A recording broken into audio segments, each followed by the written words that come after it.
Assalamualaikum, salam sejahtera. Nama saya Nurul Zahra binti Abdullah. Nombor matrik saya GM13576 Palang 19. Subjek saya adalah GMS 516 Sejarah Sosiopolitik Malaysia, itu gerakan protes. Soalan adalah latar belakang sebab-sebab gerakan dan gerakan protes menentang syarikat berpiagam Borneo Utara di Sabah pada tahun 1880 sehingga tahun 1917. Pengenalan adalah abad ke-16 Sabah di bawah naungan Brunei yang tertumpu di pesisir pantai utama. Kesultanan Sulu juga berpengaruh di Brunei. Pada tahun 1882, syarikat berpiagam Borneo Utara berjaya menguasai Sabah tetapi tidak disenangi oleh penduduk Sabah. Latar belakang ialah petapakan dan perluasan kuasa British di negeri-negeri Melayu adalah tidak disenangi oleh masyarakat Melayu, terutamanya di Perak, Negeri Sembilan, Pahang, Terengganu, Sabah serta Sarawak. Perasaan tidak puas hati terhadap dasar pentadbiran British dalam bidang politik, ekonomi, sosial telah mewujudkan penentangan daripada masyarakat tempatan. Sabah yang dikuasai dan ditadbir oleh SBBU telah membawa banyak pembaharuan di Sabah sehingga menimbulkan rasa tidak puas hati masyarakat tempatan, terutamanya para pembesar kerana mereka kehilangan hak kuasa dan kedudukan. Tiga sistem politik tradisional di Sabah iaitu sistem politik sukuan di mana peribumi Sabah termasuk kaum dusun, nurut, orang sungai dan bajau. Undang-undang adat yang diwarisi adalah secara turun-temurun. Pemimpin suku yang dilantik adalah mengikut kekananan.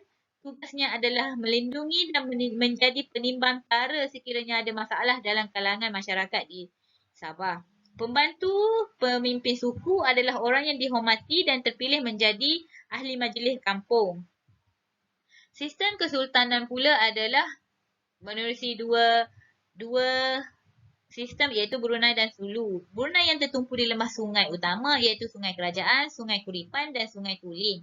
Ditadbir oleh wakil sultan atau pembesar. Sulu di bahagian timur Sabah dikuasai oleh orang Bajau dan Sulu. Kekayaan timur Sabah telah menarik perhatian Datuk Sulu untuk membina penempatan dengan izin Sultan Sulu. Sistem yang ketiga ialah pembesar yang merdeka di mana kawasan yang dikuasai oleh pembesar-pembesar yang bebas yang terdiri daripada kerabat diraja Brunei atau Sulu. Terdapat juga keturunan Syarif di mana keturunan ini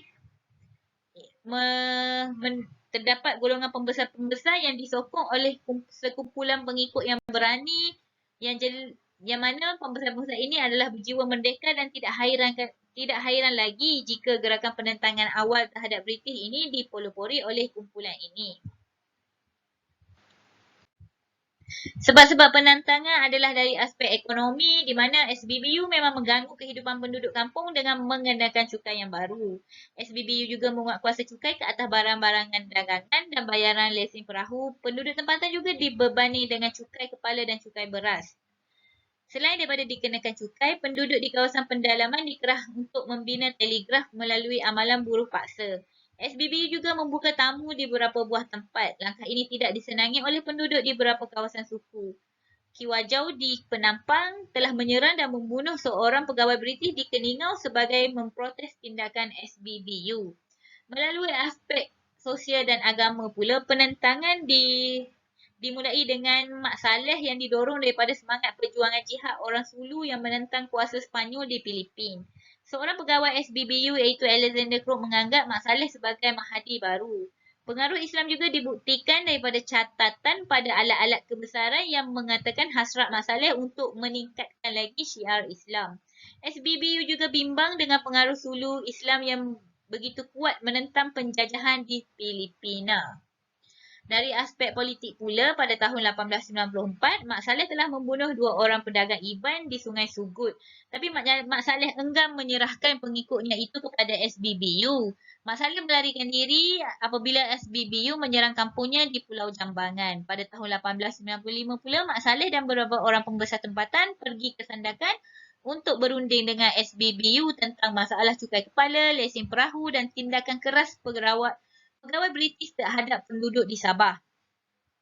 Mak Saleh ingin berunding dengan Gubernur Beaufort iaitu C.V. Craig. Tetapi percubaannya gagal. Mak Saleh tidak dilayan walaupun telah menunggu selama 10 hari. Gubernur Beaufort menganggap Mak Saleh mengancam kepentingan SBBU. Sebab penentangan dari para pembesar yang tidak berpuas hati telah mengetuai penentangan terhadap SBBU di Sabah. Penentangan ini telah dilakukan oleh Mak Saleh di Sabah. Penentangan Mak Saleh atau nama sebenarnya ialah Muhammad Saleh. Beliau dilahirkan di Inanam, Sabah dan berketurunan Bajau Suluk. Beliau menjadi pembesar di hulu Sungai Sugut. Mak Saleh telah mengetuai beberapa gerakan untuk menentang pemerintahan SBBU di Sabah disebabkan tindakan SBBU yang mencabar kewibawaannya sebagai seorang pembesar. Beliau tidak suka pihak SBBU campur tangan terhadap daerahnya tetapi tidak dipedulikan oleh SBBU. Selain itu juga beliau tidak berpuas hati dengan pembaharuan-pembaharuan yang dikenakan oleh SBBU di Sabah dengan menggunakan cukai yang tinggi kepada rakyat, menggunakan tenaga buruh dan upah yang sangat rendah serta mengambil alih hak memungut cukai menyebabkan beliau kehilangan sumber pendapatan.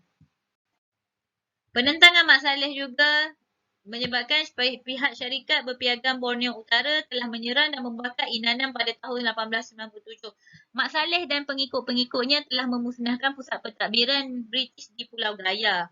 Dan pihak SBBU juga telah memusnahkan Inanam pada sekali lagi, tapi Mak Saleh telah berjaya melarikan diri dan membina kubu di Ranau. Syarikat juga bimbang penentangan Mak Saleh dan pengikut-pengikutnya dan menyebabkan SBBU telah menawarkan satu pendamaian dan pengampunan dan Mak Saleh telah menerima.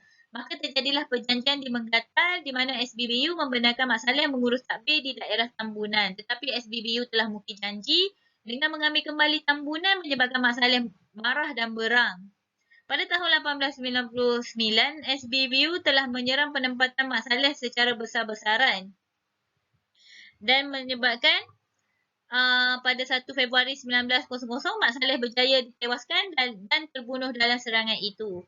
Tetapi perjuangan Mak Saleh telah diseruskan oleh para pengikutnya iaitu Mak Satur dengan dibantu oleh kaum lain. Kebangkitan proses Rundum dan Antanum tercetus apabila pembinaan pos di Tumani iaitu 58 km dari Tenom. Selain itu juga orang Dayak menyeberang Kalimantan dan Belanda serta melakukan amalan gayau iaitu mengobarkan 17 orang murut. Ini telah membimbangkan SBBU sekiranya berlaku kekacauan antara British dan Belanda. Selain itu juga, cukai tapar yang dikenakan oleh SBBU terhadap kaum murut di mana cukai tapar ini diminum semasa perayaan perkahwinan telah dicukaikan menyebabkan orang murut berasa marah. Cukai ladang yang diperkenalkan. Satu lagi ialah pengharaman gayau.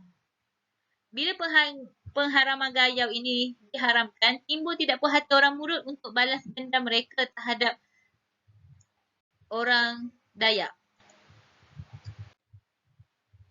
Kebangkitan proses Rundum dan Antanum juga di mana Antanum adalah ketua murut di Rundum yang tidak berpuas hati kerana pendaftaran pemilikan tanah, peraturan baru, orang murut yang dijadikan buruh paksa serta pencerobohan hutan.